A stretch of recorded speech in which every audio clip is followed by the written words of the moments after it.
Bonjour à tous, vous écoutez l'émission Compte à rebours présentée par Thérèse Pan pour Radio Taïwan International.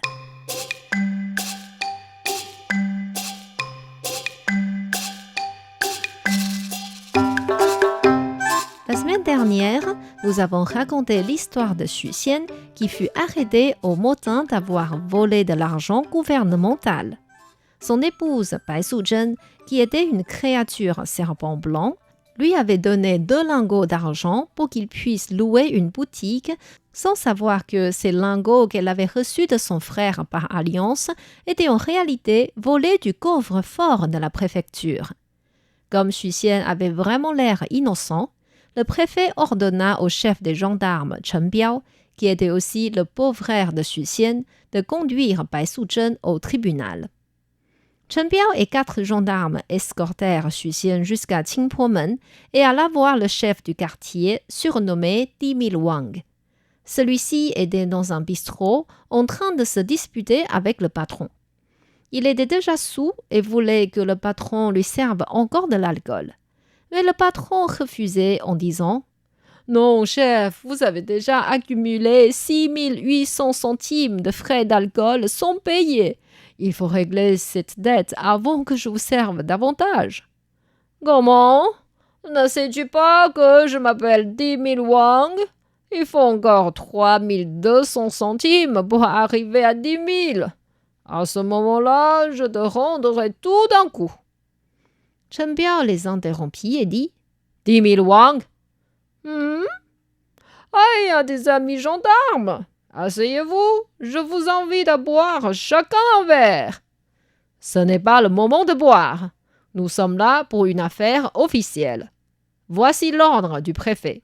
Aidez-nous à saisir Bai Suzhen et sa servante Xiaoqing dans votre quartier. » « Mais aucune famille ne porte le nom Bai dans mon quartier.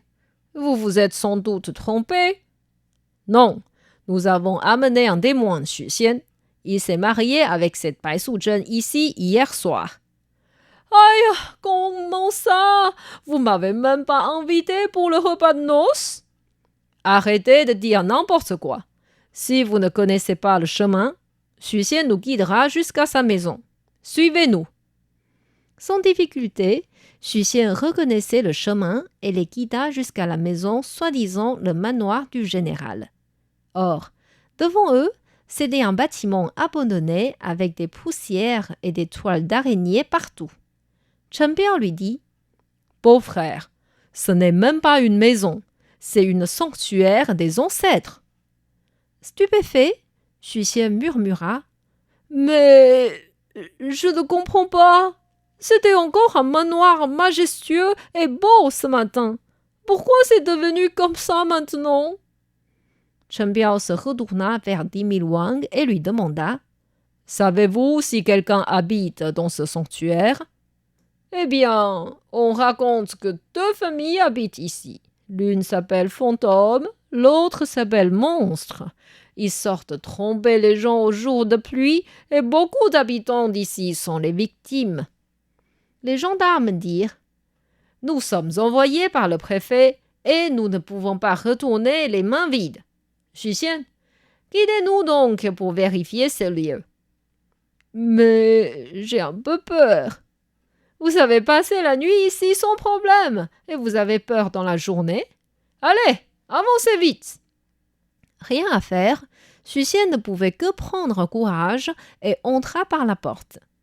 En voyant la servante Xiaoqing en train de balayer dans la cour, il lui demanda « Xiaoqing, pourquoi la maison est-elle devenue ainsi ?»« Maître, vous êtes rentré. Vous vous êtes trompé de route. Ici, c'est la porte arrière. » Pendant qu'il parlait, les gendarmes entrèrent aussi dans la cour. En entendant Xu Xian appeler la servante Xiaoqing, ils savaient que c'était un des suspects relatifs. Ainsi, ils avancèrent vite avec des chaînes pour l'attacher. À ce moment-là, un coup de vent violent se leva et leva tellement de poussière et de terre qu'on ne voyait plus rien. Chen Biao poussa un cri fort, Xu Xian tomba presque dans les pommes et les gendarmes étaient tous terrifiés. Dans ce bazar, Xiaoqing vola vers le haut à toute vitesse et disparut. Lorsque tout redevint calme, Chen Biao demanda « Avez-vous saisi le suspect ?»« Oui, mais elle est devenue un simple palais. Cela doit être la vraie apparence de la créature. » Dans ce cas-là, Bai Suzhen est sans doute une créature belle. Allons la saisir. Avant qu'il s'approche de la porte du sanctuaire, une fenêtre s'ouvrit à l'étage. Tout le monde leva les yeux et ils virent une femme très belle regardant vers l'extérieur. Chen Biao la questionna.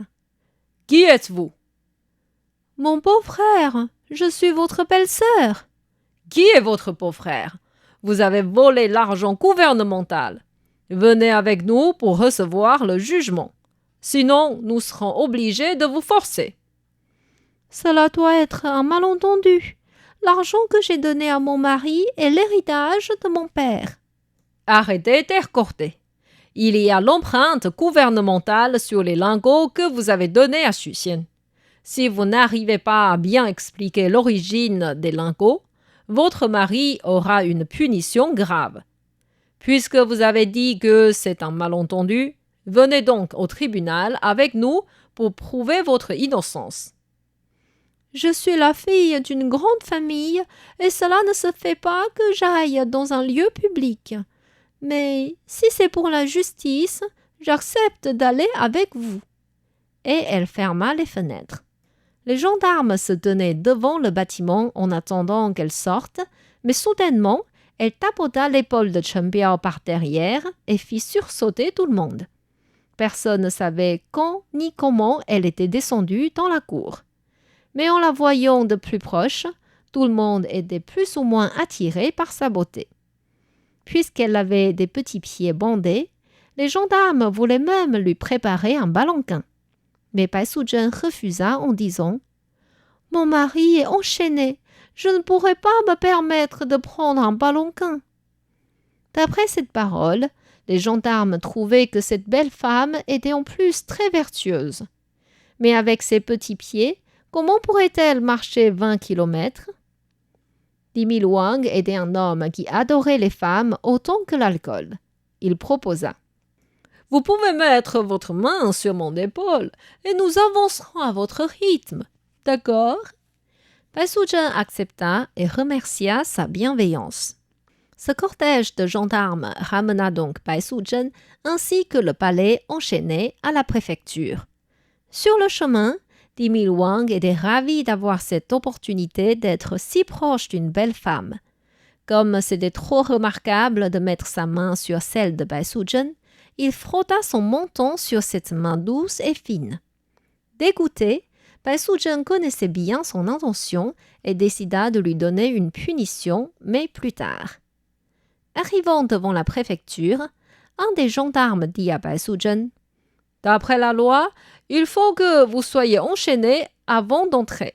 Est-ce que ça ira ?»« Bien sûr, faisons comme la loi nous le demande. » Mais quand le gendarme posa la chaîne sur l'épaule de Bai Suzhen, un coup de vent fort se leva.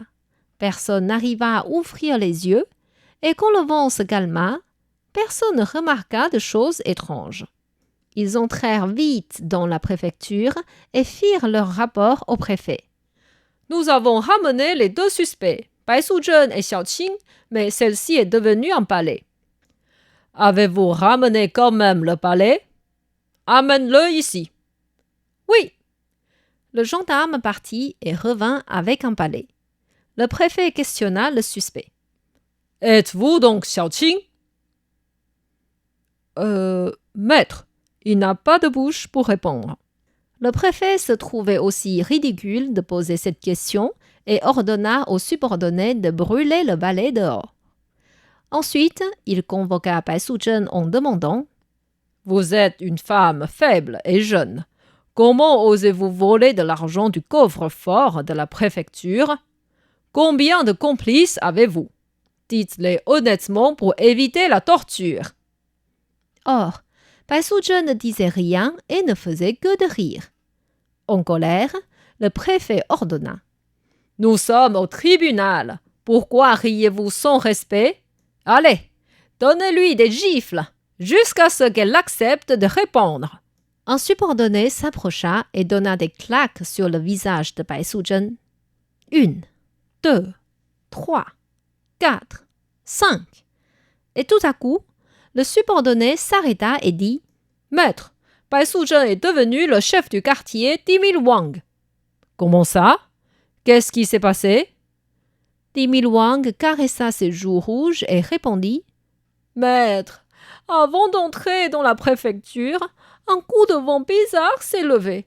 J'ai vu un fantôme s'approcher de moi et coller une feuille blanche avec 3 trous sur mon visage. Je pouvais encore voir et respirer, mais je n'arrivais plus à parler. Puisque c'est ainsi, pourquoi avez-vous ri? Parce que vous m'avez appelé Bai Suzhen et j'ai trouvé ça drôle. Cette créature n'est pas si simple. Il faut donc que j'y aille personnellement la saisir. » Est-ce que le préfet pourra ramener Bai Suzhen sans peine et lui donner un jugement adéquat? Pour connaître la suite de l'histoire, je vous invite de revenir la semaine prochaine à l'émission Compte à rebours sur RTI. C'était Compte à rebours présenté par Thérèse Pan sur les ondes de RTI.